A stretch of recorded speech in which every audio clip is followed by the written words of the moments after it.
Hello दोस्तों, आप सब कैसे हो। और मैं आशा करता हूँ कि आप लोग बहुत सुंदर होंगे, बहुत अच्छे होंगे, बहुत अच्छे स्वस्थ होंगे।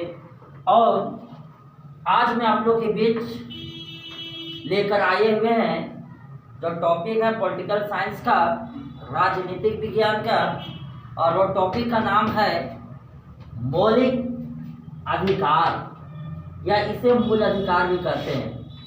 मैं बहुत छोटे रहते थे उस समय हम लोग को एनसीईआरटी का क्लास 6 से ही मिलता था मौलिक अधिकार, मौलिक कर्तव्य, प्रस्तावना, ये सब संविधान की कुंजी, ये तमाम चीज मिलता था। लेकिन उस समय में बूझ नहीं पाते थे।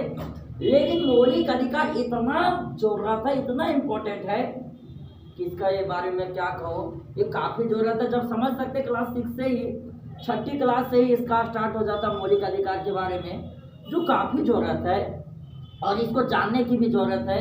इसको जानने से आपको बहुत फायदेमंद होंगे। फायदेमंद क्या होंगे? चाहे आपकी पढ़ाई से संबंधित हो, क्लास लेवल की पढ़ाई से संबंधित हो, या एग्जाम कंपटीशन की हो, उसमें आपको फायदेमंद करेंगे। इससे सवाल बहुत बार पूछते भी हैं मौलिक अधिकार से संबंधित। और मैं इसी के बीच जो आज अभी जो टॉपिक लेकर डिटेल करेंगे, एक्सप्लेन करेंगे, समझाएंगे, उसका नाम रहेगा दोस्तों मौलिक अधिकार या मूल अधिकार। सबसे पहले जानेंगे मौलिक अधिकार को किस देश से लिया गया था, किस देश के संविधान से लिया गया था, उसको जान लिया। देश में, कंट्री में संयुक्त राज्य अमेरिका, इसको यूएसए भी कहते हैं, ये भी आपको जानने की जरूरत है कि संयुक्त राज्य अमेरिका से लिया गया या यूएसए से लिया गया। दोस्तों इसको भी ध्यान में रखिएगा। पूछेगा मौलिक अधिकार को संविधान के किस भाग में जोड़ा गया, किस भाग में रखा गया, तो बोलिएगा भाग 3 में रखा गया। दोस्तों इसको भी ध्यान में रखिएगा, ये भी काफी जरूरत है और बहुत इंपॉर्टेंट है। दोस्तों आपसे सवाल पूछेगा कि किस आर्टिकल या अनुच्छेद के तहत मौलिक अधिकार को संविधान में रखा गया, तो बोलिएगा अनुच्छेद 12 से 35 के बीच में रखा गया। और इसके आगे जो है, आगे संविधान में आपका बहुत सारी चीजें है, मौलिक अधिकार, मौलिक कर्तव्य, इस तरह से मिलते जाएगा। लेकिन मौलिक अधिकार का जो अध्यक्षता किया था, अध्यक्ष जो था, वो था एस.बी.बी. पटेल, जिसको बोलते हैं सरदार वल्लभ भाई पटेल। ये भारत के प्रथम उप प्रधानमंत्री भी आपका रहे थे भारत के, सरदार वल्लभ भाई पटेल। इसका मॉडल जो प्रारूप जो तैयार किया था, मॉडल नमूना तैयार किया था, उसका नाम था जवाहरलाल नेहरू।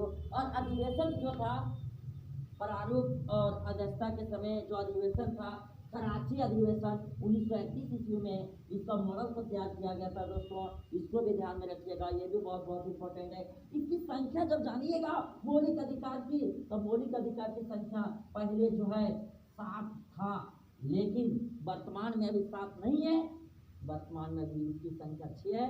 और इससे बहुत सवाल पूछे जाते हैं कि मौलिक अधिकारों की संख्या कितनी है, आपको जवाब दीजिएगा 6 है। पूछेगा सबसे पहले मौलिक अधिकारों की संख्या कितनी थी, उस समय बताइएगा 7 था। अब एक क्या हुआ, तो नोट में मैं लिखाया हूँ कि एक और अधिकार था जिसका नाम था संपत्ति का अधिकार, जो 44वां संविधान संशोधन 1978 ईस्वी के द्वारा इसे हटा दिया गया।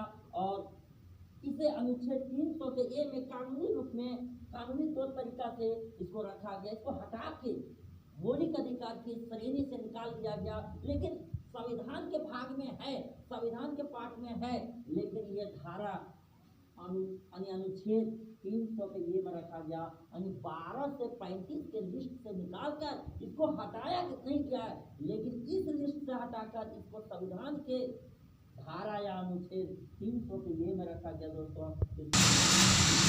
संपत्ति का अधिकार था 7वां में, इसको हटा दिया गया। 44वां संविधान संशोधन 1978 ईस्वी के द्वारा हटा दिया गया और इसे अनुच्छेद 300 के ये में के रूप में रखा गया।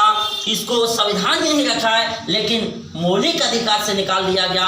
मौलिक अधिकार में केवल जो है वर्तमान में संख्या जो है 6 ही है। दोस्तों इसको भी ध्यान में रखिएगा। पहला है समता या समानता का अधिकार, अनुच्छेद 14 से 18 है, इसको भी ध्यान में रखिएगा। समता या समानता का अधिकार अनुच्छेद किस अनुच्छेद के तहत है, तो बताइएगा 14 से 18 के बीच में है। स्वतंत्रता का अधिकार अनुच्छेद 19 से 22 के बीच में। शोषण के विरुद्ध अधिकार अनुच्छेद 23 से 24 के बीच में। धार्मिक स्वतंत्रता का अधिकार अनुच्छेद 25 से 28 के बीच में। संस्कृति और शिक्षा संबंधी अधिकार अनुच्छेद 29 से 30 के बीच में। दोस्तों संवैधानिक उपचारों का अधिकार अनुच्छेद 32 में है, या इससे संविधान का आत्मा कहा था। यहाँ सवाल उठता है संविधान का आत्मा किसने कहा था? तो डॉक्टर भीमराव अंबेडकर ने संविधान का आत्मा अनुच्छेद 32 को कहा था, संविधान की आत्मा कहा था। इसको भी ध्यान में रखिएगा। ये कहाँ से लिया गया? संयुक्त राज्य अमेरिका से लिया गया। किस भाग में है? तो 3 में है। अनुच्छेद 12 से 35 में है। इसका अध्यक्षता कौन किया था? सरदार वल्लभ भाई पटेल ने किया था। मॉडल कौन तैयार किया था? प्रारूप किसने बनाया था? जवाहरलाल नेहरू ने किया था।